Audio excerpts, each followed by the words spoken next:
We'll get started in just a few moments, so please hang tight. Thanks.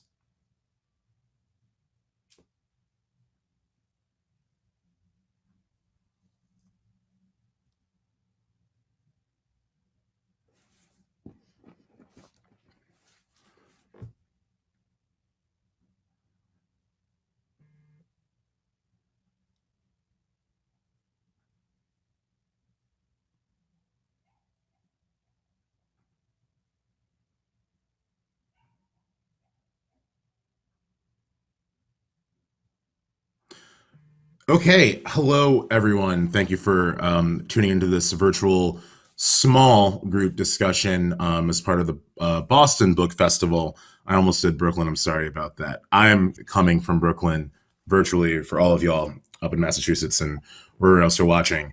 Today, I hope to be able to speak to two really awesome artists and thinkers and educators and writers about exactly who we're writing for as Black people kind of caught up in this writing business. I want to introduce the guests today. I'm joined by Tatiana Johnson-Boria. She is a Boston-based educator and artist and writer. She's a recipient of the 2021 MacDowell Fellowship for Artists and the 2021 Brother Thomas Fellowship. She's currently working on a memoir. I'm also welcoming Simeon Marsalis. He is a professor of composition and modern poetry at Rutgers. His first novel, As Lie Is to Grin, was published with Catapult in 2017. And most recently, he has co-founded Lampblack, a collective of Black authors serving the wider Black literary community. He is also working on his second novel. So welcome to Tatiana and Simeon. What's up, y'all? Hey, now. Hey, the wider literary community, not just the Black literary. Come on. The wider, exactly. Sorry. Yes. That's what this is about. Yeah, feel free to check me. I apologize, Sim. Well, did you know that? Well, I think we want to get started first with some readings, kind of, put those up top, and then we can segue into some conversation that, will be helpful for the three of us, but also for any of you listening that are curious about how this practice takes place. So I think, Simeon, you're up. Can you introduce your piece and take it away? Yeah, absolutely. Thank you very much, James. Thank you, Tatiana. So happy to be here. The first time I attended the Boston Book Festival in 2017, I actually didn't allow for the festival to use my image. So here we are 4 years later, and I am on video. So thank you very much, Boston Book Festival. In that time, I've been composing a new novel, which I hope we'll talk about later. But in order to write that novel, or while I was writing that novel, I also started building out a world called City. It's 16 square miles with 1 million inhabitants. And this story I'm about to read to you is in Lampblack's Founders issue. Our magazine is out. You can find it at lampblack.com. And I published the very first city story before the city was even complete. And it's entitled The Exterminator. This should take us about 10 minutes straight through. So thank you very much for your patience. I moved into a row house on the north side of 34th Street and Avenue I that fall. Teenagers in large hats smoked cigars next to the apartment complex on the corner. Children played ball down the block. My ancient, hideous neighbor looked on jealously as I carted the boxes of new furniture into my home. They were marked with sketches of what was inside, disassembled. That night, I wedged the mattress against the tan walls and the wood floor in the corner opposite the door so that I could stare down the length of my studio apartment. There was the standing dresser to my left, which had already been here. Then the doorway to the kitchen, which led to the bathroom, and the small space for a desk beneath a window that looked out onto the courtyard.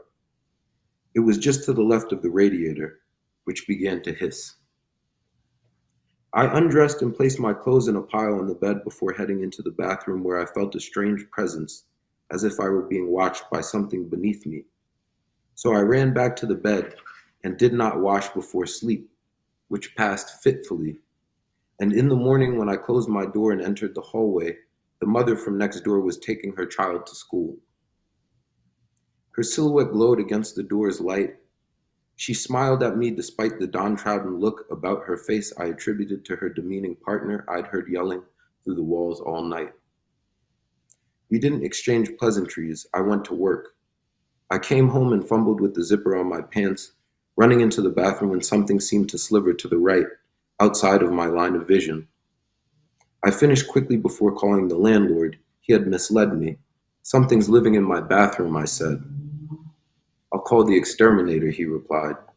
I was not comfortable with that word. Never mind, I said before ending the call to return to the living room where I tried to distract myself from the creature by assembling my new desk.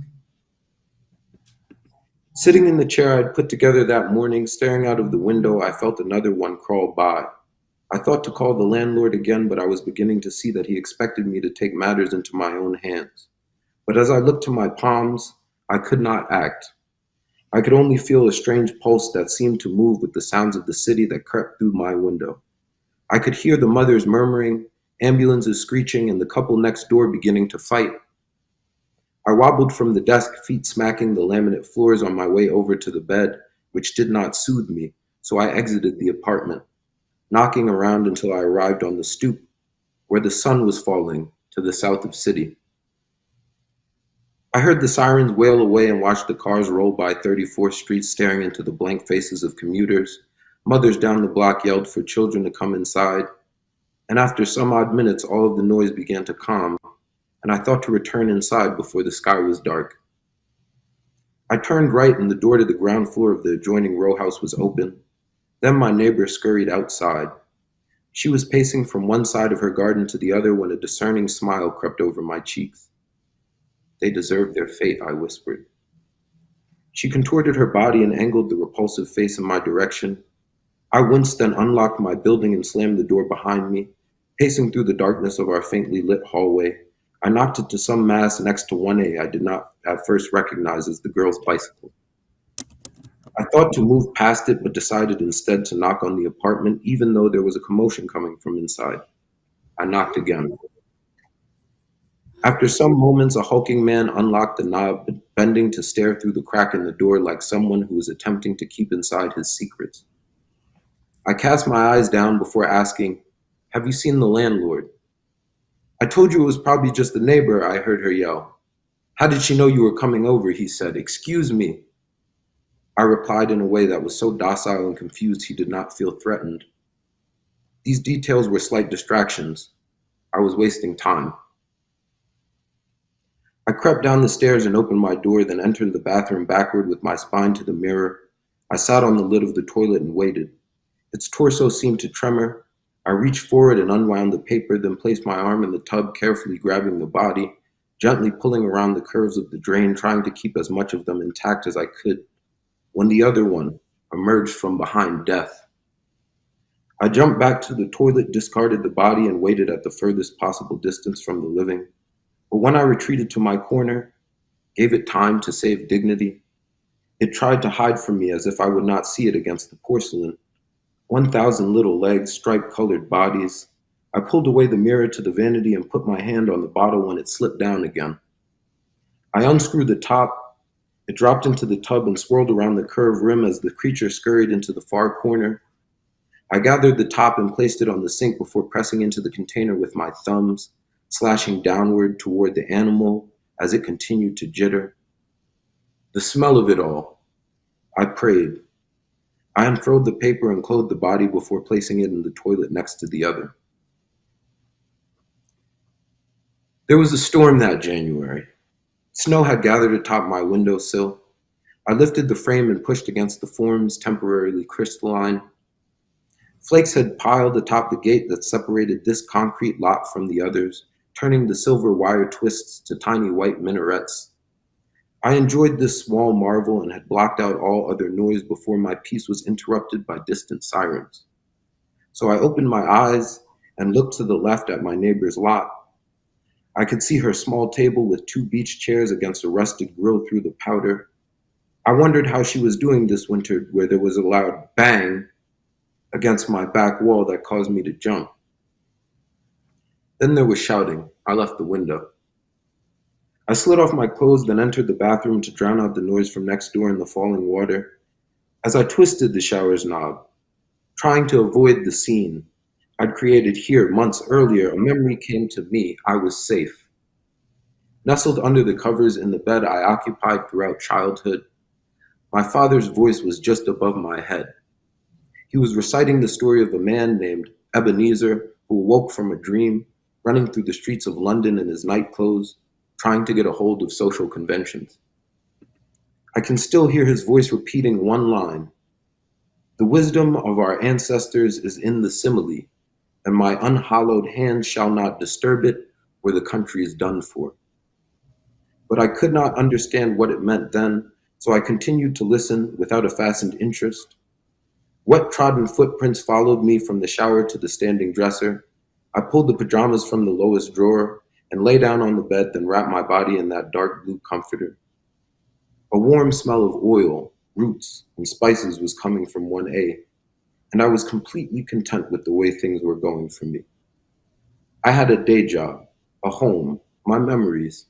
I drifted into sleep, where I stayed until later that night when there was a soft rap at the door. I could barely hear it over the shouting. I was sure it was the little girl, but I could not bring myself to answer, even though she continued to knock. Weeks later, the fighting would not cease, but the tapping would not occur again. I began to tell myself that all she had wanted was some trivial thing, like a jar of sugar. On an unseasonably hot day during that eternal spring, I was on the stoop holding a stick of sweet frozen milk, licking at it before the sun melted the solid down to nothing. Anything seemed possible in this city. There were museums, theaters, parks, gardens, and clubs, not to mention the neighborhood festivals where residents came outside in their ceremonial dress. Of course, I'd never liked these things in the place I came from, where they existed on a more provincial scale. A siren was whirring through the neighborhood, and I was considering whether or not I had ever properly understood the relationship between perception and causality when my next door neighbor emerged from her stairwell. She stood beneath the rusted nameplate, screwed into the oak tree living in their front yard. The sign read, "Scudagera Coleoptrata."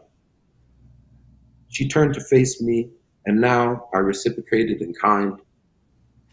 We didn't exchange words, and we probably never would. I knew her name and that she was the neighborhood exterminator. What else mattered? The planes were flying overhead, someone was letting off firecrackers a couple of blocks over, and the wee-oo kept getting louder. Then the law enforcement officers turned their sirens off and slammed their vehicle shut before barging up my stoop. "Are the residents of 1B home?" "I did not know who else to call," I stated. "Excuse me," the one asked. "I didn't know who else to call," I stated with more alarm. "Move," the second grunted. So I moved from in front of the door. They stumbled in brusquely before banging on the entrance to 1B and the flanking baseboard with their boots. There was shouting. This would all become an ugly scene, I presumed. So I turned to my next door neighbor to glean whether or not I had done the right thing, but she had already hurried inside. It seemed rude, but I forgave her. She was just distracted by the day's work. And what work it was, I thought, before hopping from the stoop, walking down 34th Street, and imagining new ways to acclimate to this environment.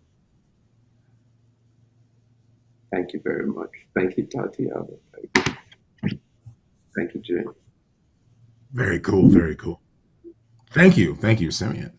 And I'm sure I'll be able to talk about this later on, but especially after Tatiana introduces what she would like to share with this audience. What are you going to read? What you got? Well, first, Simeon, that was amazing. I was just like lost in that story, so thank you. I'm gonna read a couple poems and also an excerpt from a memoir I'm working on. Very good. All right, the first poem is called Ars Poetica. And pretty much in Ars Poetica is it's Ars Poetica means about poem. So it's a poem about a poem in my perspective. Ars Poetica. A walk through a field carrying my mother's wounds, the glorious gap in my grandmother's teeth, the iron swallowing the wrinkles from my sister's dress. My stubborn brothers throw their heads back in laughter. I marvel the harvest of their uncombed kinks. A phantom of a father, the tremor of his voice. My mother's silent exorcist on a good day. The roaches praising the empty of the night. The oven open, its yawn devours the brittle cold. Winter unyielding, it wills to break. My grandmother and her children, squatters in an empty brownstone. The passing down of how to thaw the absence of money. We do not count the lessons of growing up without. Instead, my great aunt remembers her mother, a master of bearing joy while cleaning others' homes, how ample humility runs in the caretaker. When she is forced to forget everything, I watch her in a facility, the quiet blink of her eyes, a drowning past she's unable to tell me. When she dies, I visit her home. The land expands a restless root. She is buried next to her husband, who is buried next to her daughter, who is buried next to her son, who is not buried next to his nephew, who dies. Many years later, in utter silence, a memory revives an ancestor who unearths itself to marvel the vast and fertile infinite. Okay, so this next poem is the title is actually from a headline in the New York Times. Since 2015, 48 Black women killed by the police in only 2 charges. The New York Times, September 24th, 2020. I am the only Black woman in the nail salon. I am here to become a more compassionate version of the self I am buried in. I revel in choosing a color to gather my infinite. The bottle reads, "Hold space." The woman smiles at me, guides me to the seat. I ready myself to place my hands in hers, for the meticulous shaping of fingers, for the refining, for the eroding of errors. The leaching polish from months ago claws itself visible. In moments, she erases the memory that I have tried this once before. Another day of grief capsizing the yearning for vibrance, colliding with the depth of my skin. My favorite thing to tell a Black woman, I love your nails. The light of her face when someone recognizes efforts to care amidst the world's neglect.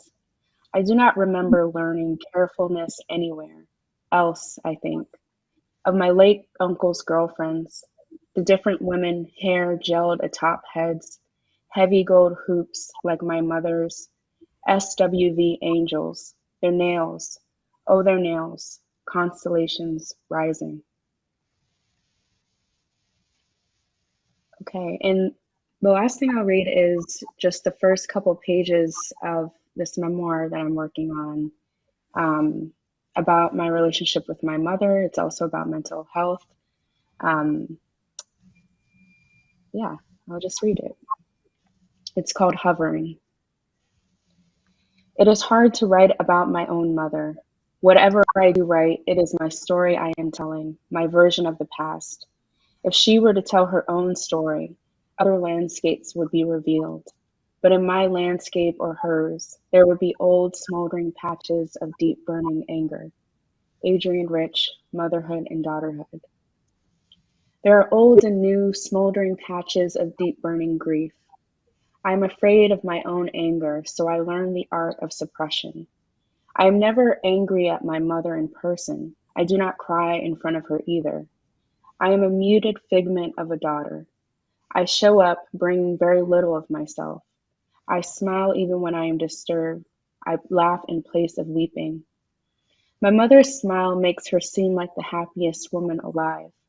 I can't help but smile back even when I don't want to. I have not learned how to fight the contagious nature of her teeth, their straightness, their bright way of coaxing me to show mine, crooked and perhaps just as bright. From her teeth comes her laugh. It has its own echo. It reverberates from her face into the air unashamed and confident. It's a loud laugh with a staccato rhythm. It has a music that is both familiar and strange. My mother's laugh is nervous and frequent. It comes between each phrase. You're getting chubby, laughter. Why don't you eat meat anymore? Laughter. They are trying to kill me. Laugh. When are you going to come and see me again? It's almost as if her laugh covers the fracturing earth between us.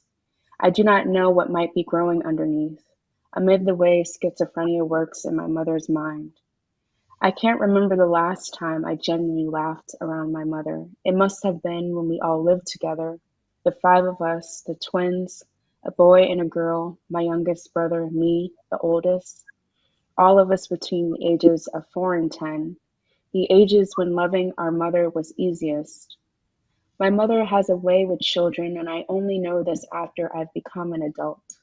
She makes funny voices and plays pretend, even when I am no longer a child. She does the small things that entice children into a state of joy, suspending belief, her pretending. Her voice is funny and exciting, her face is contorting, enough to make anyone revel in joy. My mother is an expert in creating another life outside herself, one that invites with warmth, one that makes others feel good, even if only for a moment. In this way, I wonder how could she have not been a good mother when she has brought me joy so many times. Even now, she continues to buy me dolls. I am no longer a child. I donate them and think of the last doll I've ever had. I think of the things I gave up before becoming older. My mother asks me my favorite color. She pinches my cheek playfully. I don't think she can see me outside of being young and innocent, a lover of hugs. I'd lay my small kid head against the space between her breasts. She'd smell of cigarette smoke and Vaseline. She'd rock me. She'd sing made up words in a silly voice. I'd learn a British accent from her before I see someone use it on television. There are depths to what I've learned before truly knowing. I fight my siblings to hold my mother's hand. We'd swarm her, my siblings and I, hoping to get close somehow, some way. What did she think of our hovering, our incessant needs and wants? No one would second guess the pushing and shoving of each other to cling on to her. We are all siblings, but closeness is a competition. I'd soon stop competing and walk away from my family instead, as if I don't have a family at all. Thank you. Wow. Wow. Thank you. Thank you. That was great. No, thank you. No, I'm just Oh, kidding. all right. Cool. Well, I mean, let's just boogie right on into it. I mean, you know, it's nice that we started with the readings themselves, because I feel that can kind of frame, um, it can be a point of reference at least for what we're talking about. So I just want to jump into this with the obvious question, right? I mean, this was all about who we're writing for. But before we answer that question, I kind of want to know why are you writing at all? What is your goal with this kind of expression? Tatiana, you just finished reading, so I want to toss that to you. And obviously, Simeon, Yeah. feel free to jump in and have your thoughts as well. Yeah, I mean, one thing I realized while Simeon was reading, just hearing a story makes me feel kind of consumed, and it just drops you somewhere. And there's also like this connection that happens. It's like you're in another world, but you're also in your own world, in your own body. And I think that reading a lot for me, especially growing up, made me feel that way, made me feel a connection that I didn't necessarily have outside of me. And so I think that it led me to writing and wanting to build that experience for myself again and again. So I think that's why I've always gravitated towards writing. And I haven't always seen myself as a writer per se, but it's the one thing that I've always returned to, and I don't feel like I can express without it. So, yeah, I think that's where it comes from for me. Right on. Yeah, that's So maybe incredible. you tried to consume people? Also, Jay, shout Yeah. out. No, for sure. But I mean, even like, it's funny because, right, Tatiana read both poetry and nonfiction. Although poetry is technically nonfiction, according to the Library of Congress, right? But I think this is why I shied away from poetry. I don't think, excuse me, nonfiction or the essay or the memoir to this point, because I haven't been able to create this type of atmosphere, let's say, or to be able to. I don't feel I've been able to consume people. So Tatiana, thank you very much. That was definitely consuming. And the portion that you shared, thank you for sharing that with us. Yeah, I would say it's probably similar. I mean, Tatiana almost said it better than I wrote it down earlier when you gave us these pre-programmed questions. I don't think I would have used the word consume, but there is like a possession, I guess. Here, we'll use another word. And I think the first things that possessed me also made me feel like, okay, I also want to try to do this. Like, how is that? How did somebody just live in my head for whatever amount of time that was, whether it's the length of a story, the length of 15 minutes. So yeah, indeed. I also think there's a bit of, with this new stuff, I have been thinking about kind of how we are now, how 2019, 2020 has changed us. Of course, there are things that are always in flux, but particularly the stakes. I feel like the stakes after the summer of 2019 were certainly raised. Especially living in New York City, it was very, very intense those first couple of months. I think I had a recalibration. There was a time where I thought maybe this question of being captivated by words was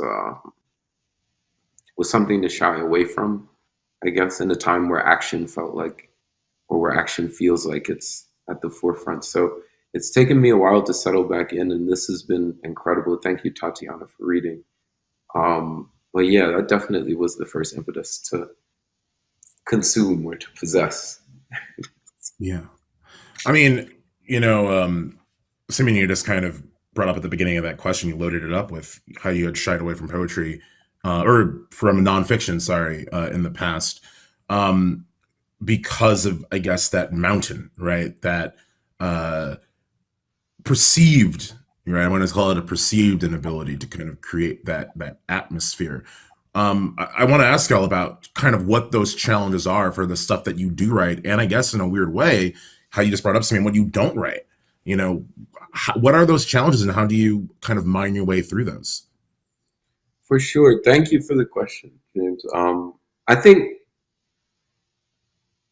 I've, as the bell tolls, I think I've begun to write nonfiction and get more solid in that voice. I think that the risk that I always saw is that the way the subject works in nonfiction, right? Or that yourself necessarily becomes a part of the story. Whereas in fiction, for me, especially in my first kind of experiments with writing it, I've always been in the first person. So I've always been very interested in examining the self, but from the perspective that's slightly removed, I guess. It felt safer to comment or to disparage my main character than it did to comment and disparage upon myself. Of course, as you move forward in time, you recognize that it's not, this is not the only reason that you create main characters, is to take out your angst on them. But it provided, I think it certainly provides a level of safety from personality. I'll also say, though, now that I'm writing nonfiction, that I don't know if it's a distinct set of tools. I think we're always working out what our narrative voice is. So I don't know if it's a question of difficulty or which one is more or less difficult, as much as it is where I kind of develop my idea of being a writer from, or where I develop my idea of having a narrative voice from. Mm-hmm. Tatiana, you read for us, and so much of that was vulnerable. That's hard to do.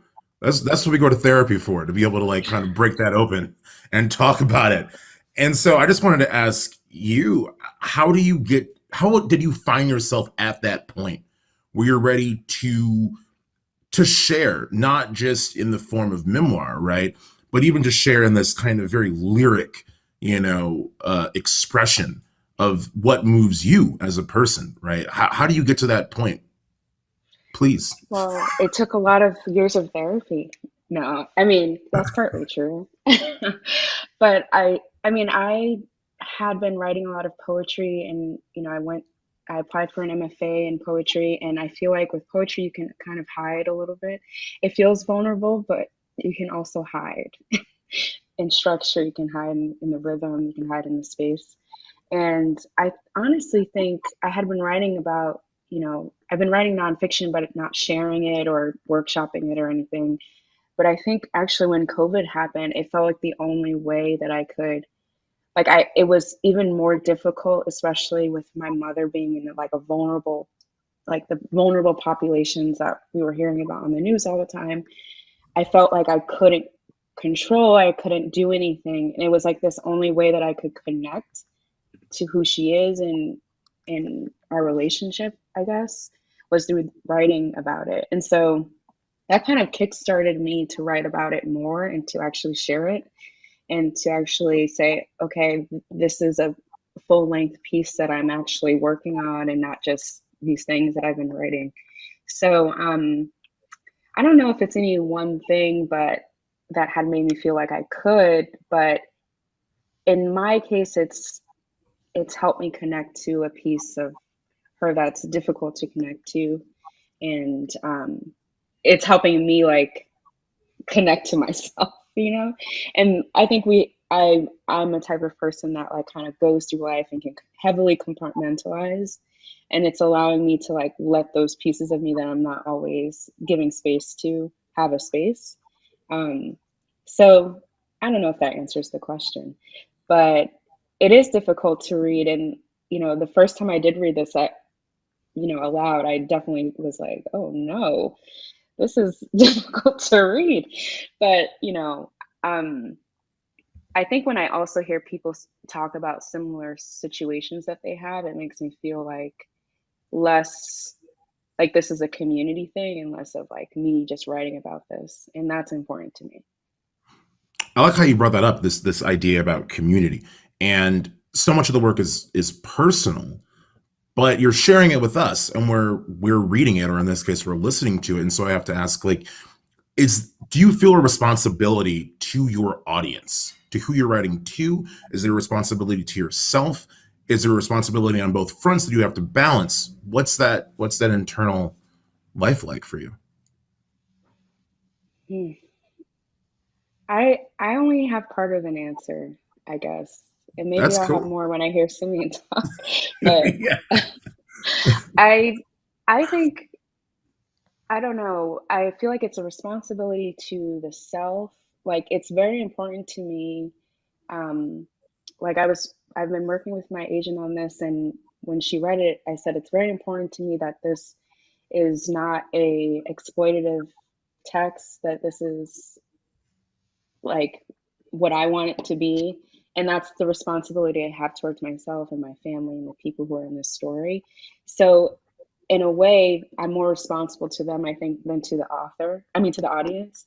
So like if the audience wants something more and it's not, aligning with what I feel like is important, then I'm just not going to do it. And I'm like becoming more comfortable in saying that, because for a long time I would say, oh, this needs to be explained more. I need to do this more.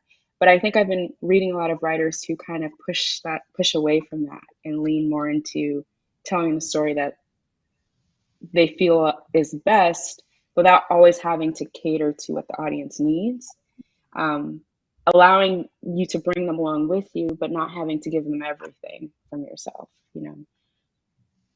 Yeah. Simeon, I want to throw that to you in a way. I mean, as someone who has a lot of experience in writing fiction, I kind of want to kind of ask you about that, right? The responsibility to the audience. I was, or am rather, reading a book right now. I'm reading a Zadie Smith book, Northwest. And what I found interesting about reading this, these conversations that I'm having with like people just in public, friends and strangers alike, is people commenting on how difficult the book is.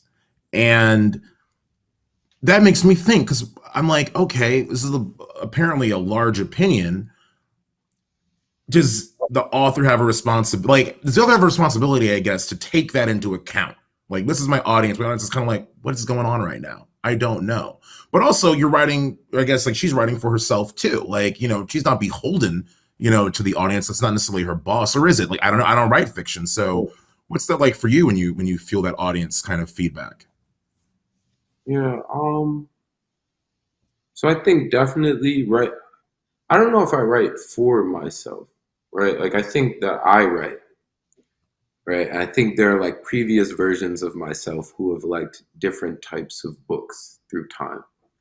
And there are certain books that have like stayed with me throughout all of the times.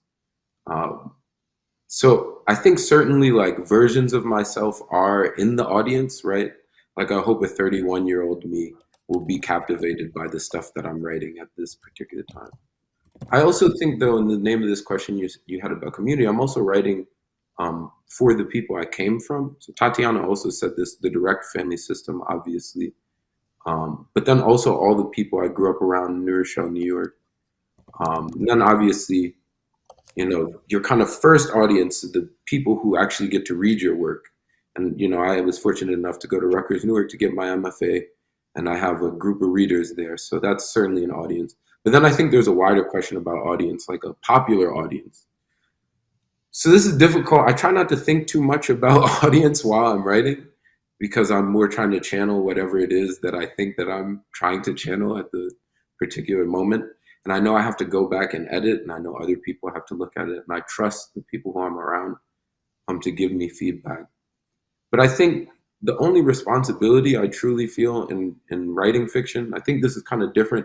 I think this is why, first of all this genre talk is a little too much for me. We need to mix this up. It's like they're not this separate. But I do feel like when I do attempt to write nonfiction, I'm trying to tell as much of the truth as I can, and to not mutilate the narrative, Whereas in fiction, I'm really trying to create an experience that I had, or like Tatiana was saying, that I get when I'm reading captivating writing, which is to make readers think differently about consciousness, their consciousness, our consciousness, whatever it is, if it's in a slight moment. So I think that obviously like complexity in form is one way to do this. And it sounds like with Zadie and NW, which I have not finished. I did begin, shout outs to Zadie.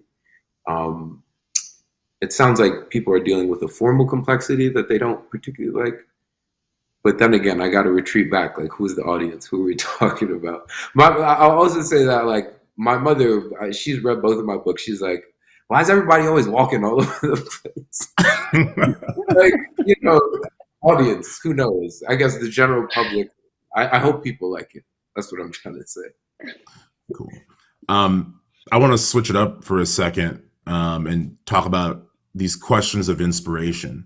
There's a lot that goes on between the moment you decide to work on a project and the finished project that goes out to people that are reading it and that are engaging with it.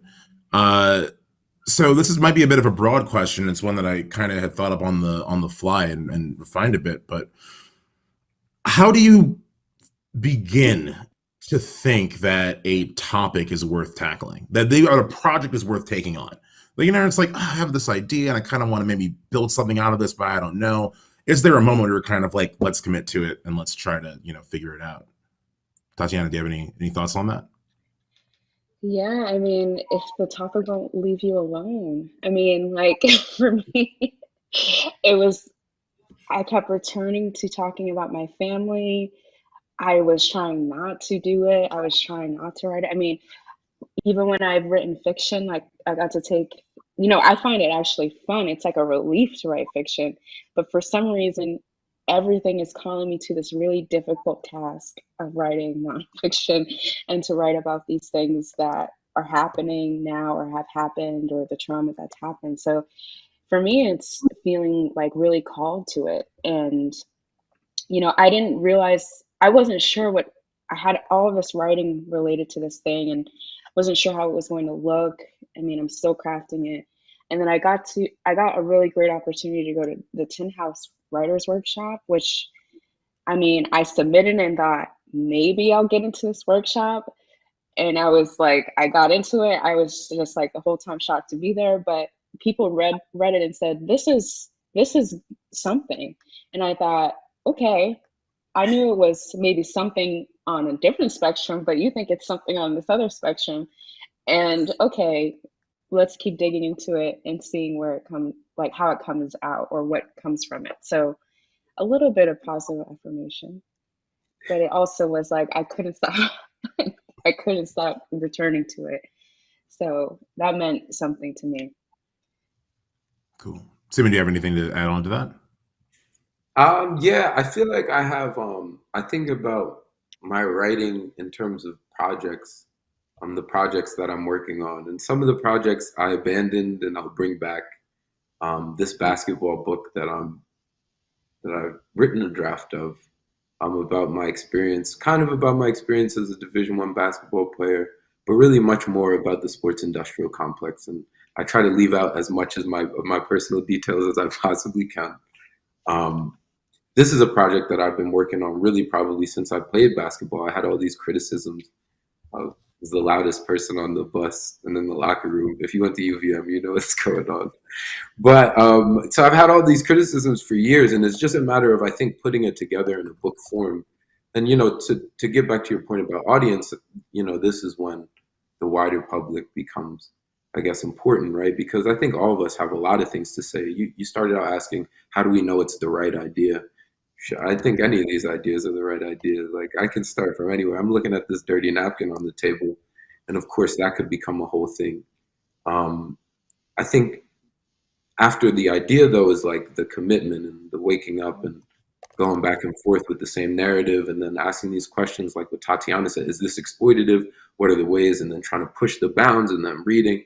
And the process itself of like turning whatever your expression is into a book length object for people is a different process than, that magic first draft. All my writer friends, if we could just write first drafts all day and just submit them, that is truly life. That's living as a writer. But until that happens, mostly just the editing process. Yeah. I think at this point I want to hop into some audience questions and just kind of feed those to y'all and kind of generate some conversation about that. So the first question is from Autumn, and she asks, how do you keep your focus on your Black reader when navigating a white publishing world? Specific tips and practices. Tatiana, you're pondering. Simeon, you're cracking up. So I'm wondering where these responses are going to go. I'm just going to say, this is why I said what I said to you in the beginning. It's readers of Black literature, And I think there is a difference, right? Because I think once you start trying to racialize a person in your mind. Okay, so here's where I'm going to pause. The new work that I'm doing, like this stuff in City, what you just read, the characters aren't racialized. And this is, I'm just riffing on Toni Morrison here, playing in the dark, her attempts to unhobble racialized language. So like, just in my own writing process, that's difficult to think about. Then to like imagine a Black reader somewhere, that's like the archetypical. So that's what I'm laughing about. I do think though, that I trust in the experiences I've had and the life that I've lived and the people that I've been around. And I try to write towards the people that I know that identify as Black. But I don't even know if it's a conscious effort as much as it is, I've read a lot of Black literature and I've been a Black person my entire life. So I think a lot of my experiences just come out in what I write. I don't try to focus too much on a white or a Black reader, I don't think. Mm-hmm. No, I would say similar thing. And for me, I mean, I know we said genre is like this construct and it felt like it was too separate. I agree with that. I think what could be separate is publishing and writing. Those are two separate things. They almost seem like they have nothing to do with each other the more I get into the publishing. It feels like they're like these strangers, but they somehow know each other and do things together. But Um, I still don't know. I mean, I'm entering the publishing world in a lot of different ways. There's still a lot that I don't know. There's still a lot that just doesn't make sense. But, I think that I also am inspired by how Toni Morrison talks about, race or even about her reasons for writing, like wanting to read the book that she wanted to, like wanting to write the book that she wanted to read. And I mean, that's what I'm thinking about. I think about the reader as like this nebulous thing. I don't know who they are, and I don't know what they're going to take from it. And that's okay with me. But I'm mostly focusing on writing the book that I want to read.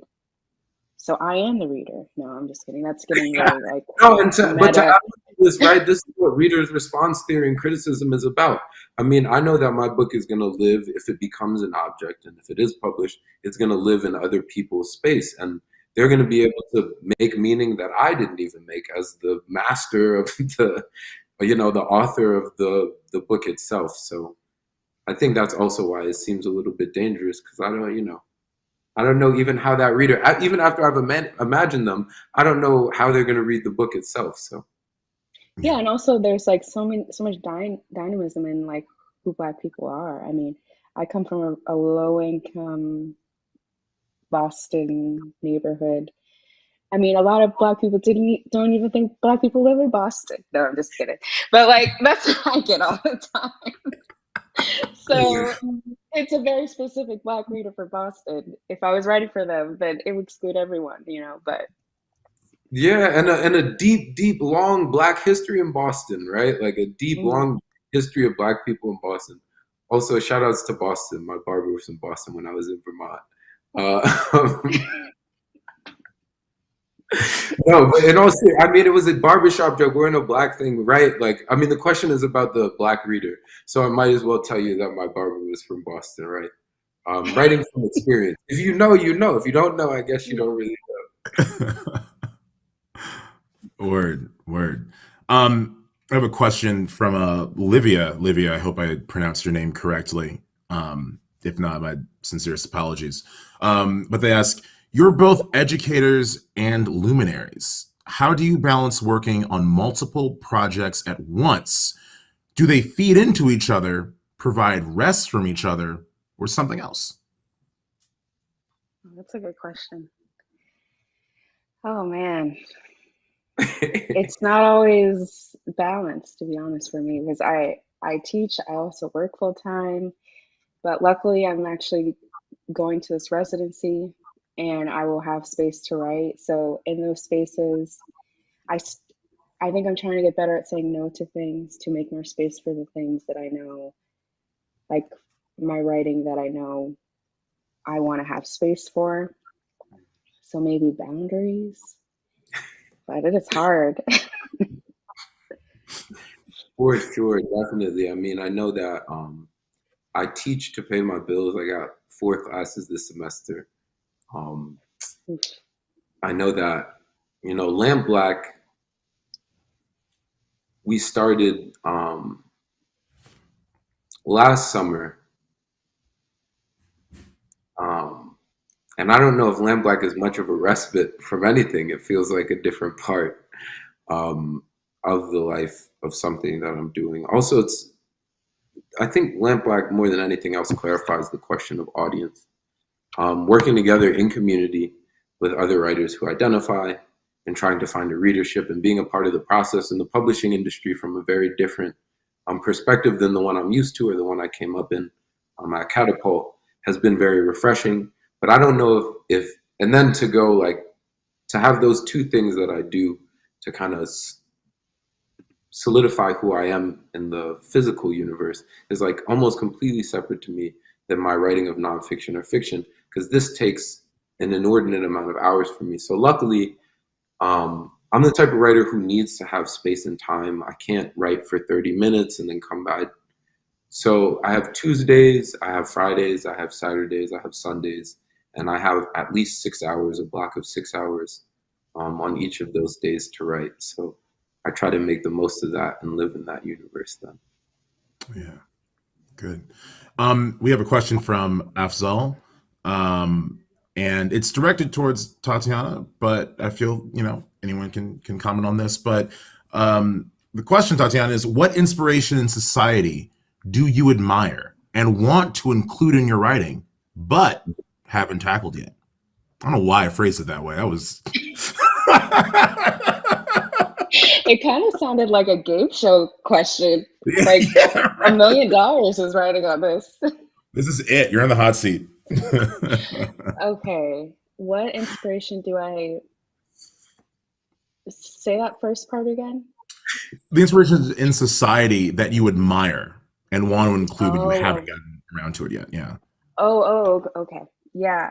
So I have a background in film and photography and very visual arts. I went to film school for a little bit. I'm a film school dropout, and I'm really interested in like montage, like the idea of images speaking to each other.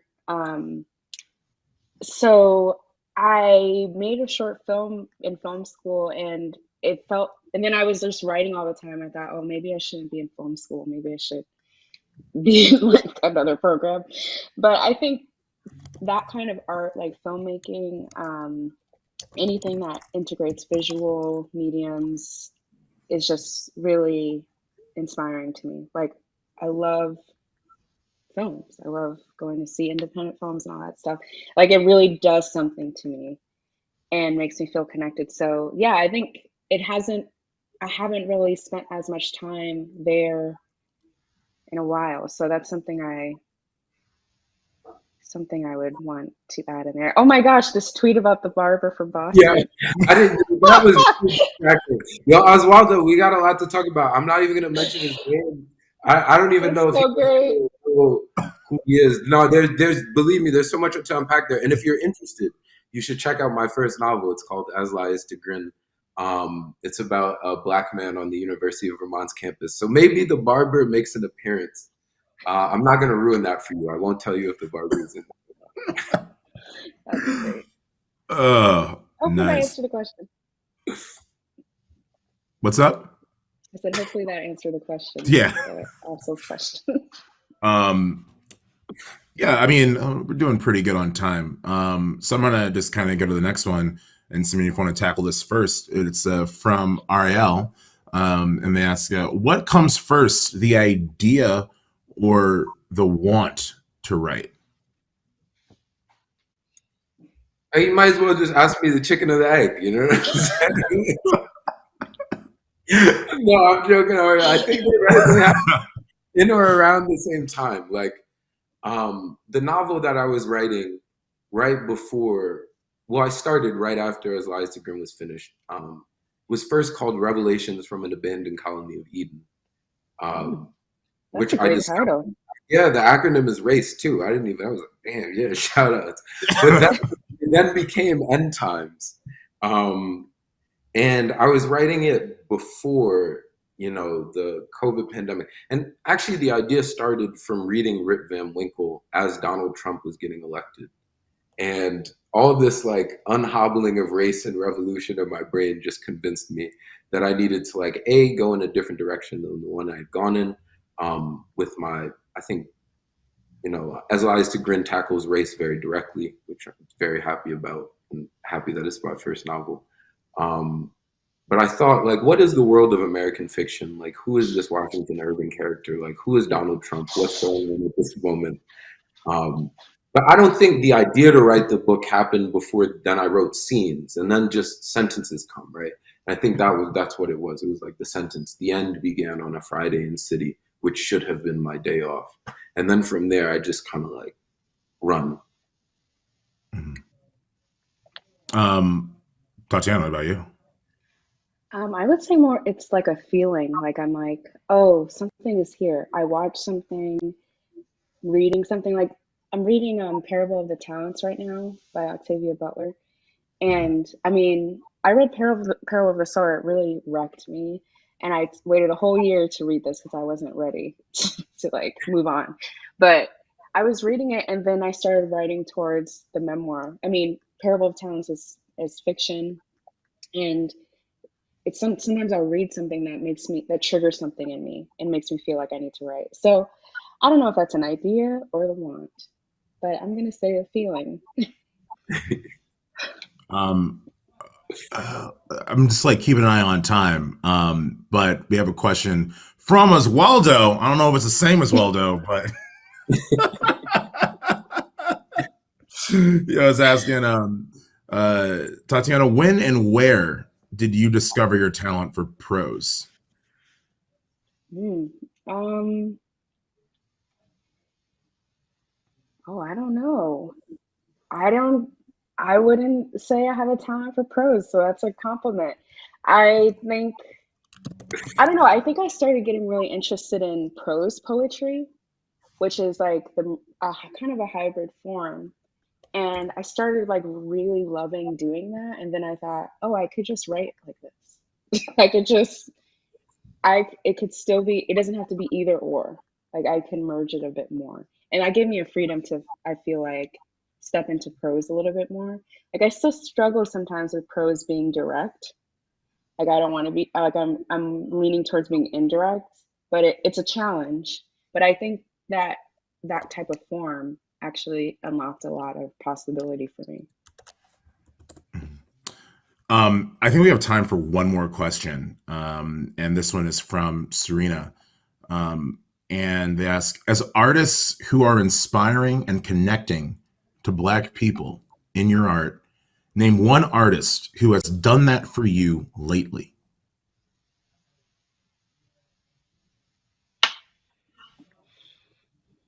Is this a living person? Because I'm about to just plug my friends. Is this a question about because Oswaldo is questioning, and also Oswaldo, that's shady. You didn't ask me the same question. I'm not gonna take offense to that. Simeon, you were born with the talent, so it wasn't like a discovery.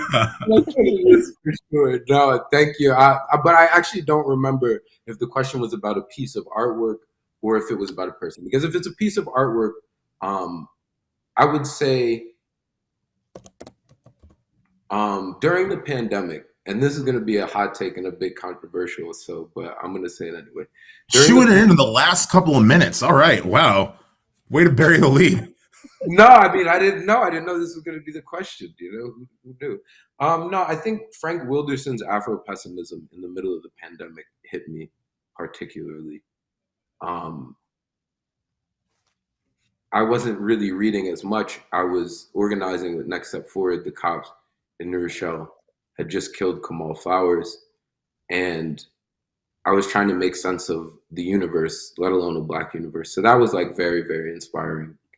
I already mentioned Tony's indelible mark. In Vermont, Jamaica Kincaid was more than heaven sent for me. And then now I'm going to have to shout out my little brother, Slauson Malone, also Jasper Marsalis. He's both a visual artist and a performing artist. He has always inspired me, always inspires me. So definitely check out his work as well. Cool. And Tatiana, what about you? Any art or artists that have, Yeah, one thing that Krista Franklin's work has been really like just I read Too Much Midnight and I ended up writing a review of it. That's why I was reading it, and I also wanted to read it, and it was just incredible. I mean, just visual art mixed with poetry, and the book is like it looks like a vinyl, like a record, and it's just really incredible. So I'd say that, and Octavia Butler, who I'm reading, and Jesmyn Ward actually published this essay about the death of her husband due to COVID in Vanity Fair or something like that, Atlantic, one of those. And it's the most incredible thing I ever read. It's like about protests, it's about COVID, it's about fighting. I mean, I just love her. So that essay really shook me, and I read that recently. So I'm furiously opening tabs like in my side screen so I can like get to all of these like when this wraps. Which to say, we just went right over time, and that's all right. I think this was a very good discussion. These are actually really good questions too, Yeah. audience. I was afraid I would have to like go to the boilerplate like questions, and be like, we got to burn some time, but we didn't.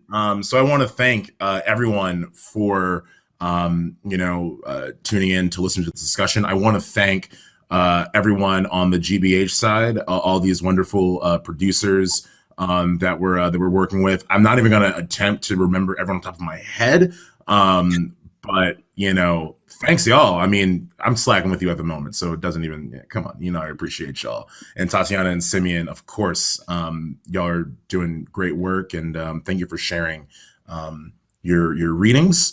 And I hope to see y'all around. Tatiana, good luck at this retreat. Simeon, I'll catch you in Brooklyn. But that's all for tonight. Thank you. Any closing remarks for either of you? The floor is yours, but. Yeah. Do you want to finish? You want to go last or first, Tatiana?